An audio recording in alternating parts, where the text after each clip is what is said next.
And then one time I was just walking to a house going to check the meter number, and lightning hit, and I thought the world had blown. It wasn't even raining or anything? No, it scared the crap out of me.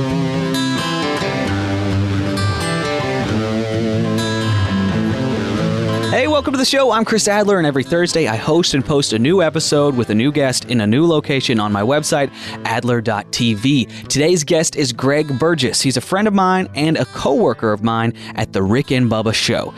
He also worked for the Alabama Power Company for 23 years, so I thought he would be a great guest to talk about all things electricity. So we went outside to the parking deck outside the Rick and Bubba studios and looked at some stuff. Also, since we're outside, you're going to hear some cars and planes overhead and a little bit of cussing and Greg's phone going off because it's Greg.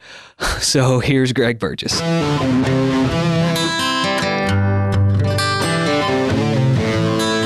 I am here underneath a parking deck looking at power lines with the real Greg Burgess, just when I thought my life couldn't get any better. I'm glad. Hey, thank you for having me on. We're hanging out. You're making me go back in time a little bit because 10 years ago, I was a lineman for Alabama Power, and then I transitioned from lineman to radio person. Is that your phone? It is. Hey, well, you can get it, Greg. You want to get it? You can get it. It's my sister. Pick it up. Okay, let's see what my sister She's your wants. sister, Greg. Hey.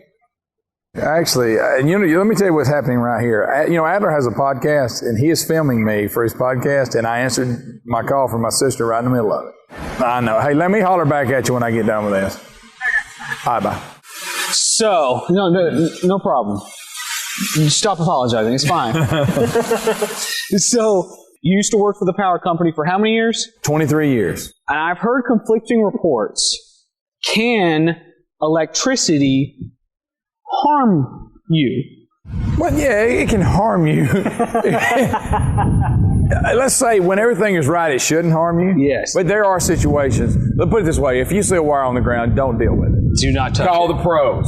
Call before you dig. Call before you dig. We all know that. We don't do it, but we know it. We do not do it. See a wire on the ground, look, it's probably Cablevision or telephone, but you don't know that, do you? But yes, it can, in situations, it can mess you up. Yeah. If you see a wire down, just call. There you go. So, we got a few power lines here, and I know this is very visual for the people that might just be listening, so just go to YouTube and watch it if you're confused about what we're talking about. We'll try to be pretty descriptive. We've got some power lines here. We do. And let's go bottom to top. Let's just start off bottom to top. Because you mentioned it like a cable line, and cable companies like rent those things from, or what yeah, they buy space on the poles. I think they have a deal, but everything's on the same pole. Now, in this particular situation, I don't see any telephone or cable on these poles, which means it's underground somewhere. But in a lot of areas, it is overhead. You'll have cable plus telephone, and that's the ones that would be lowest. Some cable. So we're starting from the bottom. Lowest is going to be cable and telephone. Yeah. But in this situation, we don't have any. It's all power. How can you tell the difference between a cable and a power? Like cable, telephone, or power? If you work on it, you just know by the way they look. Like cables, they're coated. They have like you see this bare wire. That's obviously power. But basically what you got, if you look at the top of the pole. Okay, going all the way to the top. Okay. All the way to the top. All right. That's your distribution voltage.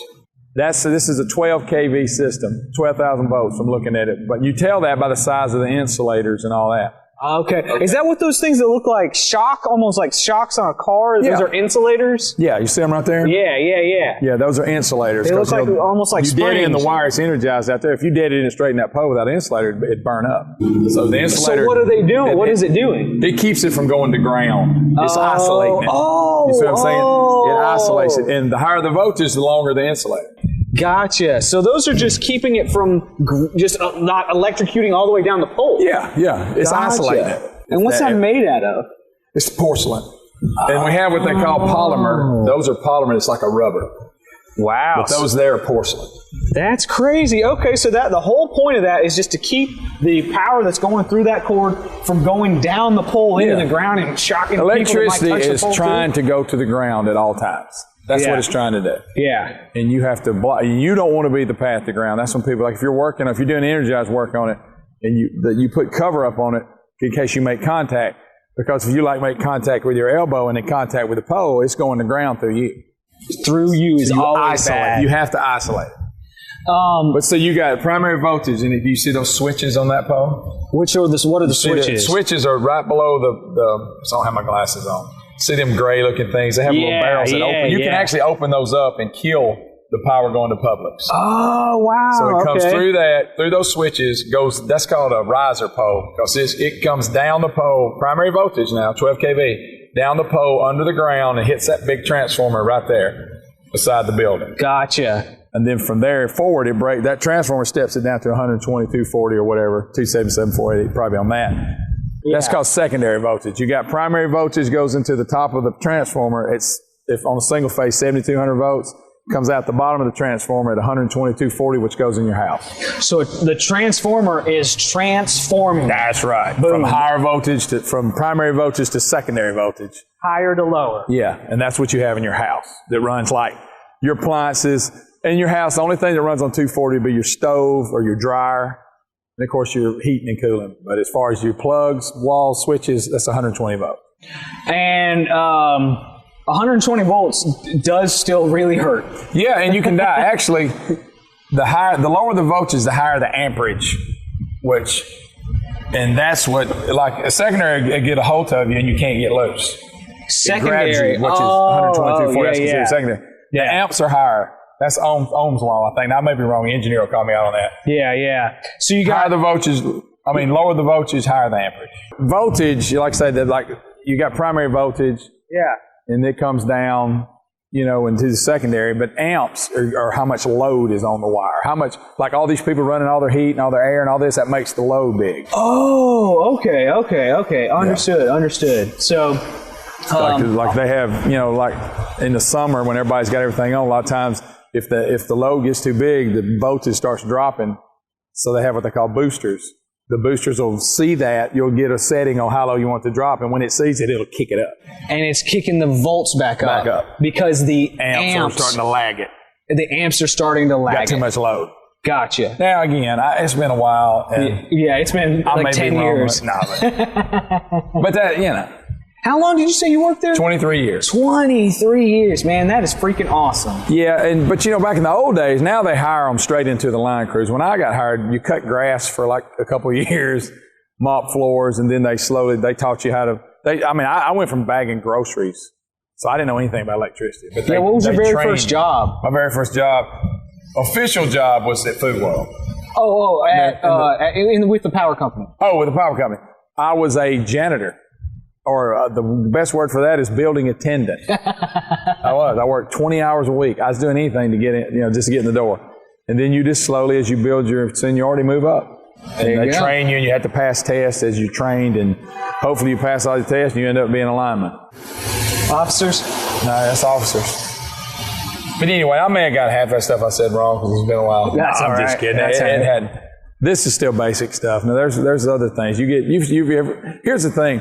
I never looked at power lines until I started working there. Like, I'm sure as you drive around, you've never really looked at them. No, I don't look at them. I used to drive my wife crazy. I'd be driving down the road and I go, I don't know why they did that. She'd go, please, just quit looking at the power line. But there's a lot of equipment out there that's really, high tech. Yeah. So now a lot of it's automated. They can open and close switches from like the office, or the control center. Yeah. That you used to manually have to open.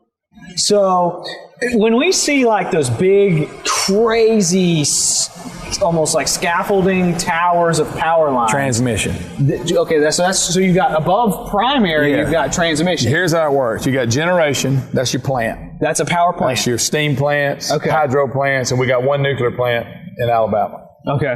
For a Southern company. I think TVA may have one. They generate the power, basically with steam. And hydro, it goes through the dam and turns the turbine. The other is coal heats water for steam, natural gas heats water for steam, and nuclear heats water. All you're doing is heating water to get steam to turn. That goes out on the transmission lines. That's the big ones you're talking about. Yes. Then it comes to substations. Okay. Substation is just a gigantic transformer. It drops transmission voltage to distribution voltage. Gotcha. Then the distribution comes out. Transformers drop distribution to secondary, which is what goes in. And so distribution is pretty much the same thing as primary? Yeah, it is primary. Okay. Yeah. Okay. This primary voltage, distribution voltage. But you go generating plant, transmission line goes to the substation, comes out of the substation, goes to distribution, from distribution to your house. And distribution, you said, is 12 kV? Well, there's difference. 12 kV, you got, this system's a 12 kV system, which is 12,000 volts. You also have 12,000 volts. 35 kV systems. That got higher voltages. They dabbled in those. I think they didn't turn out as well as they thought. And then even way back, there was old 4 kV systems. A lot of these old, I think probably most of them are gone. But is that more for rural kind of areas? Well, it was just older parts of town. Years ago, didn't have the load. As the load got bigger, then they had to step it up. Gotcha. So if this is 12 and you've got some that are 35, what is the the transmission? Transmission has, 44 is the lowest, 44,000. Is the lowest. Then it goes, I may be wrong, 115,000, 230. And the biggest, the giant ones you see on the mountains, 500K. Gosh. That's the big one. You could look up at some transmission power lines and 500 kV is running through those lines. Yes. Each one. And those are the ones, have you ever watched it's on Discovery, the guys that they drop on them helicopters and they walk out on them? Hey! It's Tammy. It's Tammy. From iTac. Hey, Tammy. Adler's doing his podcast. Doing a podcast about power and electricity. Do you have any questions about power and electricity for Greg? No? Okay. Tammy, got any packages delivered to us today? Tammy brings our packages to us. She's the best. Oh, well, thank you. All right. Okay. Thanks, Tammy. Have a good evening. So does each individual cable on a primary have 500 each? Each little wire? No, it's phase-to-phase voltage is what they call it. But if you've seen the guys, and again, that's on the transmission lines, because you can't just drop those lines out. You can, but it's a big deal. Yeah. And you can't work them in, but they get on a helicopter. Step this way and back just a little bit. Perfect. They get on helicopters and they sit on the platform and they fly up to the line and they have this special suit where they get in phase with the line like a bird on a wire. You ever seen a bird stand on a wire? He can do that because he's at the same potential as the wire. Now, if he touched a grounded object, he's gone. But they put people and they step out on them wires and start walking. And they are in phase with 500. It's unbelievable. And I hope they make a lot of money. Yeah, no joke. I hope they do. Man. And they're not getting electrocuted because they're not grounded out. Yeah, that's right. They're at the same potential as the wire. What? That's why birds can sit on a wire and it not hurt them. But if they were to touch 2 wires... No, phase to phase, not good. Okay, that's those 3 phases there, they don't need to touch. You got an A phase, a B phase, and a C phase. Okay. And if they get together, it's really ugly. Gotcha. Real ugly. So when a limb kind of falls over and pushes them into each other or connects them just with itself. Very ugly. That's what's causing. Big blue fire and it roars. It's a bad sound. You don't like that sound. Power is scary, man. I'm scared of it. It's just quiet and then all of a sudden you get in it, but it's ugly. I was riding to work one morning and a transformer just blew. Oh, yeah. Just blew on me. And I thought I had been struck by lightning personally. I thought it was dead for a second. It's unbelievable. What's happening when a transformer blows? Usually either something has got in the secondary side of it, like a squirrel laid into the wire or something. And sometimes they just go bad. Just inside the transformer goes bad. And they blow. What you're hearing blow is a fuse switch that feeds it. And it blows so it don't kick the whole line out. You see what I'm saying? That isolates. It's just dead from the transformer to the house. If you didn't have that switch, it would knock that phase all the way out. Gotcha. Gotcha. And the worst, I've been out in it and lightning hit. And you talk about hearing noise. Lightning hits the line while you're out there, and it'll make you crap your pants. But again, now I'm on the radio and I don't have to worry about all that. Yeah, man. But I miss it. I enjoyed it. It was a great job. Yeah. It's a cool job, because you can work and see your progress and work and see your progress. I love work like that. Yeah, you pull up, especially when you were building like a job that you pull up, nothing's there. You got all the poles, and you got the specs to show how to go, and you start setting poles, and you start pulling up wire. Because eventually, it may be 100 spans, but eventually you're going to get to the end of it. And then you just ride back and look at it. It's pretty awesome. Yeah, man. And you're like, this could be a town now, or a business, or whatever. And it's amazing. If you ever watch it, I'll brag on them because I'm not there, because I'm not bragging on myself. But like storm restoration, and you come up and there's poles and wire laying everywhere, and they show up. They know the system. They know how to get it up in a hurry. And I'm talking about there's no wasted motion. They set poles, pull wires, set poles. It's all has an order that it has to happen. And it's really amazing. I mean, we're as good at restoring, because you deal with a lot of thunderstorms and stuff in this part of the country. Yeah, man. And so you're used to dealing with wires tore down a lot. And these guys, they're really good at putting it back up. There's like a black, it almost looks like just like a bag a lot of times hanging from these things. And it could be just you see that low there on the old pole? Yeah. All that is telephone. Oh, that's telephone, maybe a cable vision. The big black thing there, that's all telephone. Yeah. That's your telephone company. And so it's just bundled telephone they got them little wires. Yeah. So many pair of wires, little bitty tiny wires. Yeah. Oh, yeah. And I don't know anything about that. I just know it's telephone. One time I was trimming hedges and accidentally with my trimmer touched a line coming from the pole to my house, and for a split second I was like, I'm dead. But it was just cable. You think it was cable? So I was fine, yeah. But you don't understand people that like get on top of houses and you have a metal ladder and stick it in the primary. It ain't good. That happens. You always need to look up. Well, you remember over one of the local high schools, remember they were moving a temporary goalpost and got in it. That's right. You got to look up. That's crazy, man. Because, like I say, people assume that primary up there has got some kind of protection, but it doesn't. It's bare. Yeah. So if you get something in that, it's ugly. There's nothing. So there's nothing on that. What's that made out of? Steel or? It's aluminum. Aluminum with a steel core. Okay. Yeah. The old days they used a lot of copper, but you'll go in some old areas they still have copper, but now most of it's they call it ACSR, so aluminum with a steel core, and the size of it depends on the load, how big the wire is. Well, you want to go inside and look at a plug in a house and see what happens? Yeah, and let me say this: there's a difference between an electrician and a lineman. Big difference. Like, if I wire your house, it's probably not going to be spec. And if the electrician comes out and tries to get your primary up, he ain't going to know how to do that. There you go. But that's right. The principles are the same. All right, there's a transformer bank on the pole. Right, see that right there beside that building, see behind that pole, the gray looking transformer? Yeah. That's called a transformer bank, which means they have three-phase service instead of single-phase. And what's three-phase again? Some services are they're just wired for three-phase, like industrial buildings and stuff like that. They have like three-phase motors that have to run and stuff. And they have a lot of loads, so you have to build a transformer bank. Gotcha. And like those three way over there? Yes. Yeah. That's feeding some type of industry. Gotcha. Nobody's house. Now, I guess there might be some really big ones that do, but most people's house don't have three-phase. Gotcha. How do you feel about Alabama Power's slogan being always on? Oh, I brought it up in a meeting. I said, I want to know the genius that came up with always on. I said, because I should get called out a lot. The guy told me what they mean is we're always on the job. I said, well, you should have said that. Because I would pull up people's yards and they go, I thought it was always on. I said, hey, buddy, that's just a commercial. But no, I will say this about the power company. I was sacking groceries, and nowadays they have lineman school and stuff. Yeah. And they like you start off like I say mopping floors in the old days.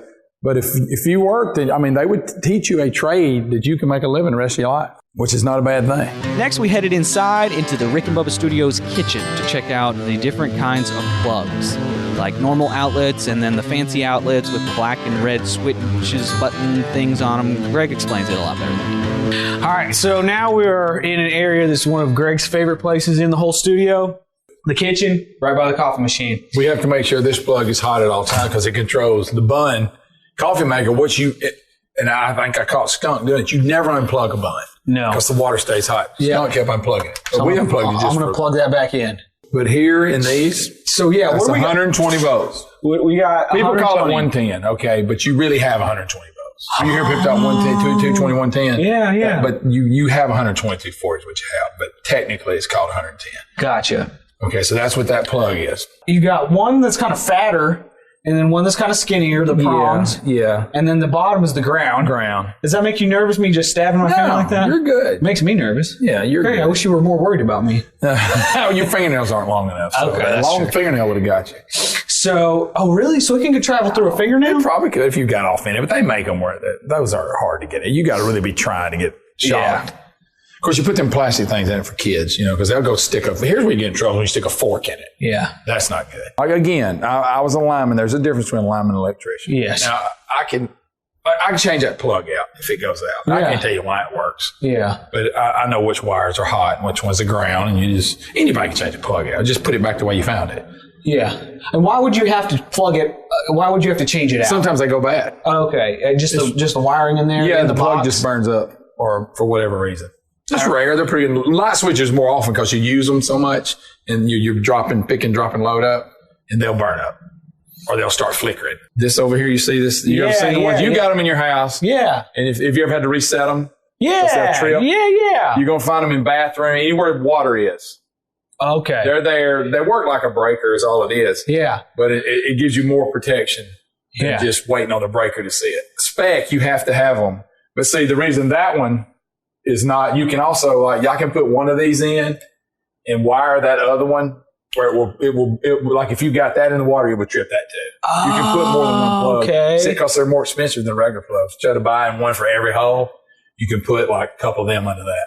Understood. So that's running through that. Yeah. That plug yes, a circuit. Is circuiting through that outlet or whatever. Yeah, that's spec. Because if you're around water, you're supposed to have those. Understood, Greg. And I think. I mean, that sounds right. Yeah, it sounds right. It's like a breaker. It's a breaker, not a fuse box. It's like a breaker. All it is. It just trips and you push it to reset it. Yeah. If it sees so much fault, it'll automatically click off. Nice. The breaker should trip too, but that's just like an extra. Makes it safer around water and stuff. You'll see it in all bathrooms, kitchens. I always forget which button does what. You can test it, say, you've tripped it. Now you got to reset it. Push that red one. Now you're reset. Nice. When you hit that trip, if you plugged it in now, it would be dead. It wouldn't work. Understood. What was that sound? That's my phone. It was a weird ringtone, Greg. It's kind of strange. It's like an alien farting or something. What is that sound? It may have been. There it is. What does that sound, Greg? Your phone comes with sounds. I couldn't find one I really liked. That sounds like an alien farting. That Greg. does. Let's go check out a fuse box. Can you tell me a little bit about that? Real quick. Yeah, do whatever you need, brother. Real quick. There's my new grandson. My son just, that noise that went off, they sent me a picture of my grandbaby. Dude, he's getting big. That's Elvis. He's growing up. Man. He's like looking at stuff now. Hey, buddy. See you this weekend. Greg. Then we went to the main breaker box or fuse box in the studio. Do you remember Masterbuilt when they were here and we put all them turkey fryers in there? Yeah. When we kept tripping the breaker? Yes. Okay. Well, we were overloading that circuit because those turkey fryers pull some pretty good load. And we had them all on one circuit, so whatever breaker was on that circuit, it tripped it. It was seeing too much load. Too many amps? Yes. Okay. Exactly. Awesome. And it would trip after, so you got a 20 amp fuse, and how high it goes before it trips is how much the amp of the fuse. These are 20s. Okay. So once it got to that point, it'll trip. Yeah. And then you got a main breaker. All these are under this main. This is coming from the transformer, coming to the top of the main, and that main heats this bus up, and you put the individual breakers in here and run circuits off of it. Nice. Like if I want to kill everything, you come here and throw the main, and that kills it all. Wow. Instead of having to flip them all off, you hit that main and they're all gone. So if we're doing the show, Speedy's being pisses me off, I just want to shut the whole show down. You want everything black? Right there. That would be it right there. So I'm going to write it on here. Speedy's in which is, it could happen. Awesome. How about that? So, the cool thing about here, though, we have a generator. And if the lights go out, we stay on the air because we have a generator and we have what they call UPSs. Yeah. Right here. That also, they don't, that way it doesn't blink because of these. So lights go out, we're still on the air. Now, we can't go to our office because it's black, but we're on there. Yeah, but the studio board still works. Yes. So power goes out, and in the gap between us losing power and the generator kicking in, the UPS is just... They hold it so it don't blink. Absolutely. It's almost just like a little quick battery or something. Exactly. Okay. Exactly. Are they just serious batteries? It's the same type of thing, yeah. Okay. Basically. So 20 amps we threw with 3 different turkey fryers. Yeah. And so like blenders, microwaves even? You know what pulls a lot of amps? Hair dryers pull a lot of amps. Irons pull a lot of amps. Have you ever hair dry and when you're drying your hair or your wife is the lights bright and dim in the bathroom? That's right. That's just because you got it's nothing wrong. They just, when they initially come on, they throw a lot of load. And like toaster ovens, anything with like an open coil. Yeah, that right there, same way. Yeah. Irons, man, irons will do it in a minute. I didn't think about irons. An iron has, am I saying that right? Yeah. Okay, iron. But yeah. Arn. I think it's an iron, I know people call them irons. Arn. I got to go iron. Or wash. You ever heard that? We need to wash it. That's my favorite.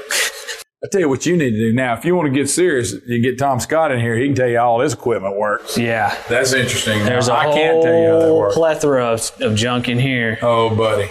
I did come here and reset the breakers, and we moved, took extension cords and got some of the fryers off that circuit and put them on a different circuit. Find a plug that's on a separate circuit. That's what we did that day so we could keep doing it. You mentioned extension cords.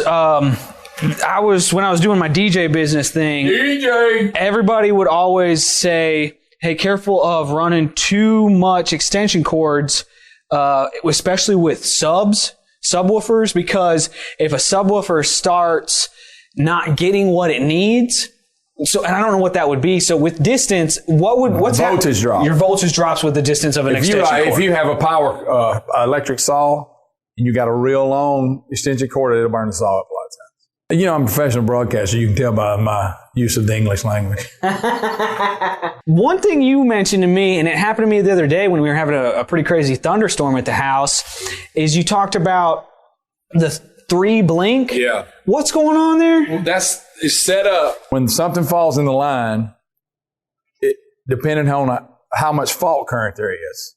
If it's just like a limb in it and it didn't tear it down, it's going to blink the lights. And then it's going to hit it again, see if it's still there. If it is, it's going to knock it out again. It's going to come back one more time. And if it's still there, then it's going to go out. Okay, now, if a tree fell and put all the phases together and took it to the ground at one time, it sees the amperage, the fault current's high enough, it'll lock out on the first one. Yeah. But basically, when your lights blink 1, 2, 3, there's something hitting it and not staying in it. And cool. if it goes off, you're like, crap. And then a lot of times it'll kick back up. Yeah. But now if it goes out like that, something that was a terminal problem. Don't be a minute. Okay. Yeah, when you got to call and you got to wait on them because something's in it. Yeah. Or it's on the ground. Yeah. But yeah, they're designed to operate 3 times. And that's that's an automated test going on right there? It's in the equipment. Yeah. Okay. The smart people that build them, they're designed. They read the fault. Now, if the fault current's at what they call an instantaneous, that means it's going to knock out. Yeah. You got timed and instantaneous operations. During this storm, that sounded really smart. That sounded really good, man. I'm going to keep that. Like if something takes it straight to the ground, it's going to lock out immediately. So if you're sitting there, your lights just go boom. It's going to be a while. But now if there's a lot of lightning there, those switches I showed you outside, a lot of times we got fuse switches in the line. It may have just blown the fuse. He's going to come out there, he's going to run his stick up, he's going to take that barrel out, put a new fuse in it, close it, and pick it right back up. That makes so much sense that lightning striking a power pole would cause it to act it just crazy. Runs the fault current up so high it blows a fuse. Yeah. And it doesn't hurt anything. A lot of times it doesn't damage anything. That's why the fuse is there. Yeah. If it weren't for the fuse, it'd probably burn it down. Gotcha. And you've got all this equipment in there that is like making sure stuff's not going wrong, crazy, and then boom, lightning strikes. The whole system's like, what the crap? And the thing about lightning, you can't predict. They don't know how much fault current is going to be in lightning. You can't predict it. You know what I'm saying? Yeah. I mean, you have no idea. I've seen it hit, and they have lightning arresters that are supposed to take the shot to protect the equipment, and I've seen it hit, and it'll blow them arresters apart. And when it takes a shot, it's supposed to separate it and protect that equipment. But if it's a direct hit, it tears everything up. Lightning's crazy, man. It is. I heard that like one single lightning bolt could power a city for like. Oh yeah, they don't. Like I say, it's hard to measure it. Yeah, it's amazing. I saw. If you want a story, we were in Miami on Hurricane Andrew, 1992, and in South Florida, you have a thunderstorm about every day. Sun's out, everything's beautiful, and all of a sudden you look off on the horizon, here comes a cloud. We had set a pole, just set it. Here comes the line, and we jump in the truck. It hit the pole beside we had just said. It split it from the top all the way to the ground, right there beside us. And man, you talk about a boom. Did your like the hair on your arm stand up before it happened or anything? No, it didn't in that case. But have you heard of that happen? I have. Well, I'll tell you this: when we used to do energized work. We didn't talk about that, but like on distribution line, you can actually work on the lines while they're energized. Transmission, you can't. It's too hot, except for the guys that get in phase with it. But that's a whole nother world.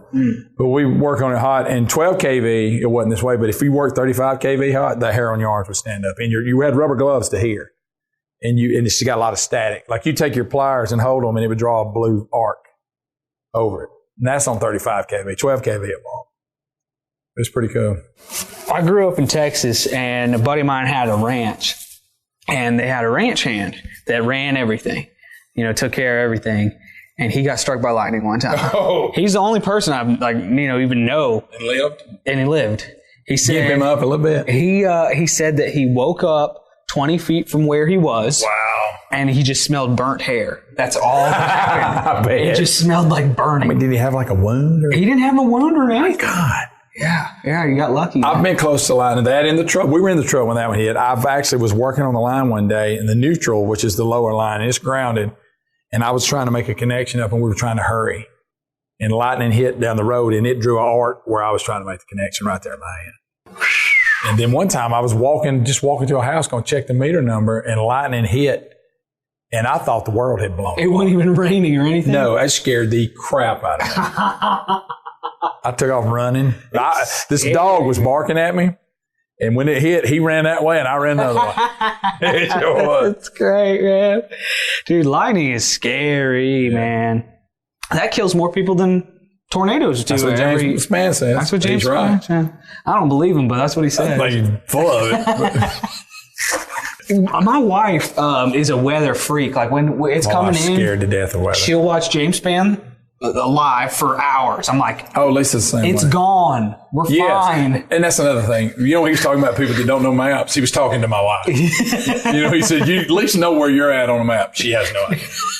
My wife sent James Spann a message on Twitter asking about like a weather event that was coming up. She was like, oh, I know what it was. She was doing some traveling and she was like, do you have any weather guys, local guys that you suggest? That's a good idea. And she was like, and he really didn't even give me much. And I was like, oh, he didn't respond? And she was like, no, he responded. I was like, babe, he's got like 200,000. The fact that he responded is a big deal. Yeah, that is like, he gave you I'll tell you what, James didn't give me much.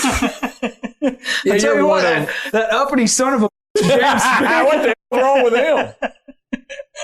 God, I got a bad James Spann story. I feel so bad. James came to where I live after the April 27th tornadoes because the area got tore bad. He came to speak at the school. Okay, so I just went to see him speak. It's right there by my house. And I love James. And he called me out. Hey, Greg from the Rick and Bubba Show, which is fine. But me, I'm usually I got up there and froze up. And I didn't give anybody, I didn't know what to say. I didn't do nothing. I felt so bad. I left James hanging. And I felt bad. It's just for some reason, I don't know if it's because it was my neighbors. I froze up. I know James thinks that Greg's an idiot. Call him up and he stands there like a mime. Huh. God. That is so funny, man. Yeah, he needed you. He hasn't thought of me in the same sense. I ain't gonna lie. I can feel it. He needed you, man. He didn't give your wife much on that. We finished the interview with Greg sitting behind the big studio console audio board thing as he gets ready to feed the Rick and Bubba weekend show to the satellite so radio affiliates from across the country can grab it and play it on their radio stations over the weekend. Here's Greg Burgess sitting behind the big console. How about this? This is my new gig, though, here. You see the shot we have here? We went out, looked at power lines. Now here I am behind the board. Who would have thought, right? Well, let's just call it like it is. We have interns here, and they ask, how you get started in the business? I said, well, here's what I do. You need to get a sibling that's really good at radio.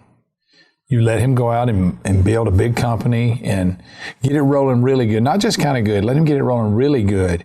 And then you ride his coattails and you join the show. That's how I did it. Now, I tell them they need to talk to Speedy and different people like that, how to work your way through radio, which he's done. They tell all them old war stories and I have none of radio. All I got is what we've been doing today, talking power company stories. That's all I got. Did Rick approach you? This is funny. I remember when I was in my Troubleman truck. Well, they call him a local lineman now, but when I was one, they were called Troubleman. That's the guy that I used to work in the crew. I did all that, but in the end, I was the guy that when your power's out, he comes out to see why it's out. And if he can fix it, he does. If not, he calls for help. So I was driving down the road, and Rick called me, and we were talking. It was during work hours. He said, yeah, Don Juan's leaving. Jokingly, he said, why don't you come work for us? And I was laughing. I said, yeah, man, I'd like that. So we were joking. And I can't remember if it was a few days later, and he was like, what do you think? I said, are you serious? Because that's the way Rick and Bubba do. Instead of, they would rather hire somebody that they know that they can get along with and have chemistry with. He said, we'll teach you how to do stuff, which I do the commercials and edit and all that now. But at the time, I didn't know any of that. I mean, you might as well threw the keys to the space shuttle and told me to fly it. I knew nothing.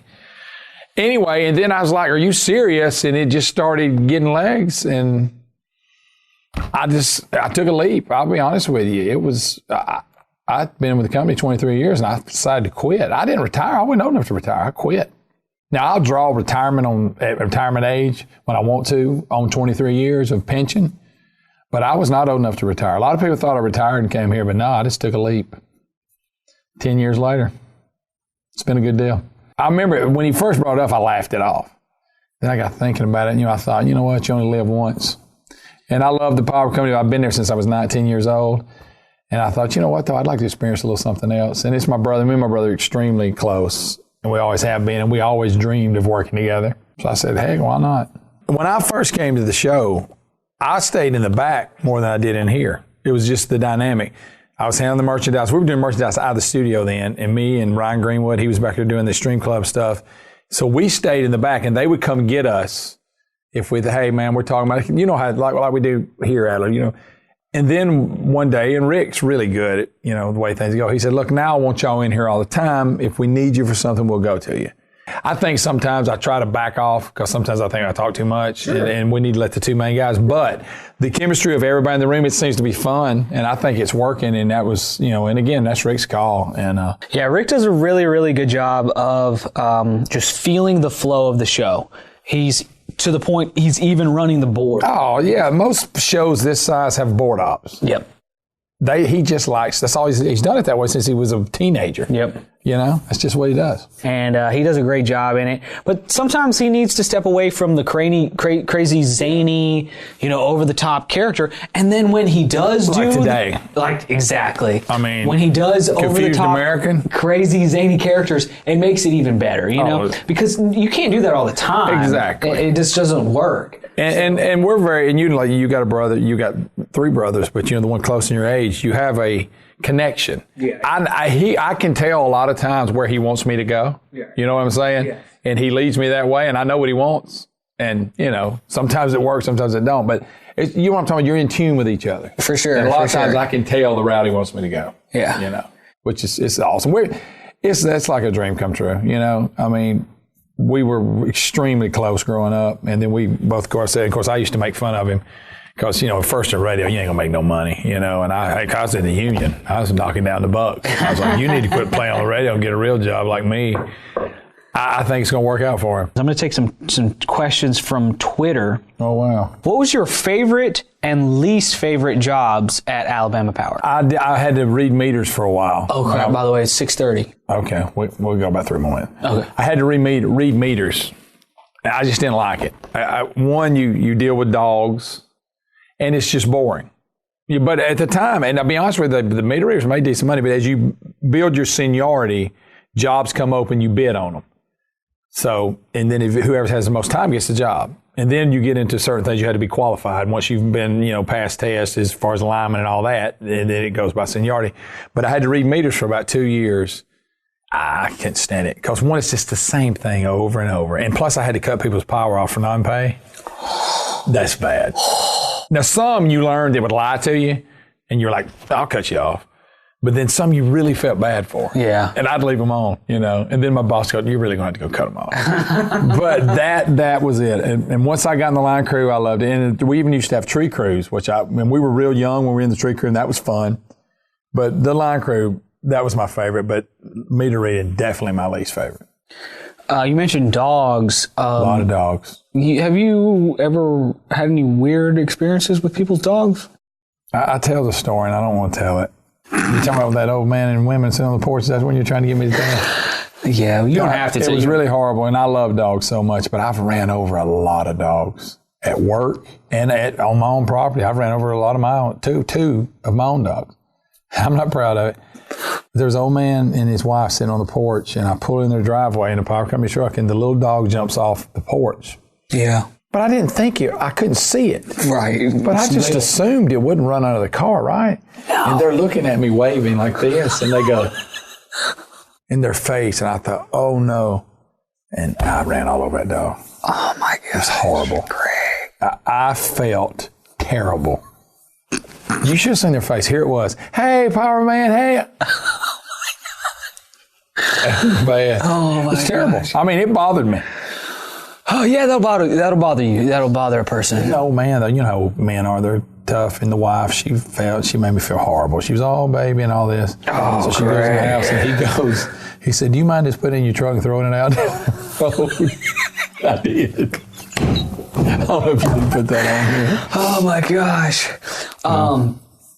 You've ran over yourself too, so it's not just dogs. I did that. I got wedged between. I left the truck and drive. I'm not proud of this. I'm the only guy at the power company who's ever ran over himself in the truck. And I got wedged between them. It's really funny now, but I could have got hurt. It could have been bad. But it mashed me into the wall. But as it mashed me, praise the Lord, it cleared the wall. So I'm gimped up, and it's still going. I make one more run at it, and I get the door open about the time it hits the tree, and I crash into the door like you've heard of a dog chasing a parked car. Oh my God. And I'm at an apartment complex, and I know there's people just getting a kick out of it. Oh my God. But hurt me bad. I was banged up. Yeah. What was the scariest moment you had on the job there? Scariest. Was it the fall? I remember the big fall. I did fall out of a pole. I actually was hooking up. They called them RTUs. There were sensors on the line the wire would go through, and they could read the voltage like back at the office. So we're hooking it's a big piece of equipment, and there was a fault in it. And when I went to make the connection, it blew up, and it burnt. We had rubber gloves with these leather covers. It burnt the leather and everything off. Just a huge flash in my face. That was pretty close. But they train you right, because when you're doing anything energized work, you position yourself below it, because if it faults, the flame's going up. And I was in position, so everything worked. But I didn't like, because I thought about if I'd have been up on top of it, but yeah. And then you learned the lesson: always cut away from yourself. I did cut my face. Yeah. My friend Max Weathington loves to tell this story because he was with me, and it was underground wire has a real thick insulation on it, especially when it's cold. So we had these hawkbill knives, and instead of doing this, I did this, and I went wham, 12 stitches right here in my face. God, that was pretty stupid. God, that's called the line of fire. You don't want to be in the line of fire. But that's really, but all those years, I twisted my ankle one time. That's not a big deal. Yeah. But I was lucky. Hey, buddy, twisting your ankle is a big deal, man. It's hard to get over. You know it. Do you still like natural light? That's a question from Twitter. Do I like natural light? To be honest with you, I've always faked it. I don't even like natural light. It's just funny to say natty light. If I'm going cheap beer, Miller High Life, the champagne of beers. Somebody's asking, why are you such a jerk? Why am I such a jerk? I think it's genetic. Have you ever met my dad? Enough said. And I feel so bad. Somebody said that you have to supply him with a toothpick. I didn't give you a toothpick, man. I'm so sorry. Dang it. You know what? We're out. You brought it up the other day that I keep forgetting when I go to the grocery store because I don't feel right without one. Hey, nothing makes a point like a toothpick. Nothing makes a point. You want to drive it home? Put a toothpick in your mouth. Everything gets serious.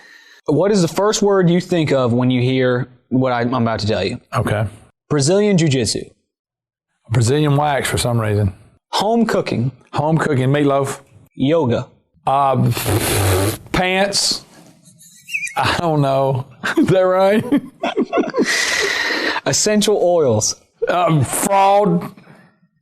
I think it's crap. My wife, we've argued about it. Greg, you are the man. You have a bad attitude, but you're a good sport. There you go. Which is amazing. I don't know how you do it. You do a great job. Thank you so much for being on this podcast. Thank you for being an incredible part of this Rick and Bubba show that I'm lucky to be a part of. I'm honored. And I'll say this. I hate to ruin it for everybody. I'm an but not as big an as I play on the radio. Slight. It's not fake, but it's slightly exaggerated. Slightly. That's it for this week's episode. This week's featured nonprofit is Venecia's Foundation. Venecia personally experienced the seemingly endless misery of cancer treatment, and she wanted to give back to her fellow warriors, and she set a personal goal to brighten the day of those in need by sharing her faith and love.